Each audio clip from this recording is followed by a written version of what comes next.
आजकालच्या लेकरायला बघा पौष्टिक खायचं म्हणलं तर नकोच वाटते बघा. आणि पिझ्झा बर्गर म्हणजे येऊ द्या, असलं काही खायचं म्हणलं नको करते. आणि वजन वाढते काय की वाढते, पिझ्झा बर्गर वाढणार की काय. मग मी खेळलेच बघा, सगळ्याला खाऊ घातले बघा शिवा देऊन. मग खारी खोबऱ्याचं शिरा कसं करायचं बघा. याच्यासाठी काय केले, अर्धा किलो खारीक, अर्धा किलो खोबरं बारीक चिरून घेतले आणि खारीक काय केले असं त्याच्या अंटोळ्या बिंटोळ्या काढून टाकले आणि दोन्ही छान असं मिक्स करून मिक्सरला फिरून घेतले बघा.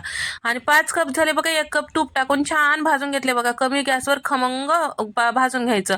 तर आता असं छान भाजून घेतलं की याच्यामध्ये काय की 1 लिटर दूध टाकले बघा. आता दूध गाईचं म्हशीचं तुमच्या आवडीनुसार टाकू शकता. माझ्यापाशी पाकिटचंच होतं, आता पाकिटचंच दूध टाकले बघा. आता गाय म्हस कुठून आणा शिटीमध्ये. आता सगळं मिक्स करून घेतल्यानंतर आता छान असं मिक्स झाल्यावर 1 मिनिट वाफून घ्यायचं. आणि साखर टाकले बघा 1.5 कप इतकं. आता मला साखर आवडते म्हणून साखर टाकले बघा. तुम्ही गुळाचा वापर बी करू शकता तुमच्या आवडीनुसार, ज्याची त्याची आवड बघा, आपण काय म्हणू शकता. पण नक्की करून खावा बघा.